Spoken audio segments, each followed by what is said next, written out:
भारतीय वायुसेना के लिए हल्के लड़ाकू विमान तेजस का निर्माण एक महत्वपूर्ण कदम है। लेकिन हाल ही में हिंदुस्तान एरोनॉटिक्स लिमिटेड के सीएमडी ने बताया कि तेजस के कई एयरक्राफ्ट तैयार हैं, लेकिन उन्हें इंजन का इंतजार है। यह स्थिति हमें यह सोचने पर मजबूर करती है कि आखिरकार ऐसा क्यों हो रहा है।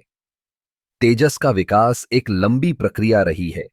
इसे 1980 के दशक में शुरू किया गया था और अब तक कई तकनीकी चुनौतियों का सामना करना पड़ा है। लेकिन अब जब विमान तैयार हैं, तो इंजन की कमी क्यों?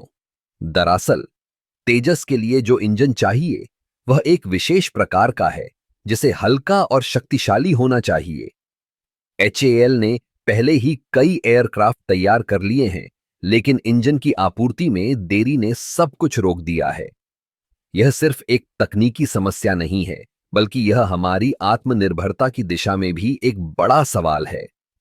जब हम अपने देश में ही विमान बना रहे हैं, तो हमें अपने इंजन भी खुद बनाने की जरूरत है। इंजन की कमी के पीछे कई कारण हो सकते हैं। एक तो यह है कि विदेशी कंपनियों से आपूर्ति में देरी हो रही है। दूसरी ओर स्वदेशी इंजन विकास में भी समय लग रहा है। डीआरडीओ और एचएएल इस दिशा में काम कर रहे हैं, लेकिन हमें यह सुनिश्चित करना होगा कि यह प्रक्रिया तेज हो। अगर हम अपने वायुसेना के लिए तेजस जैसे विमान तैयार कर रहे हैं, तो हमें यह सुनिश्चित करना होगा कि हम उन्हें समय पर उपलब्ध कराएं।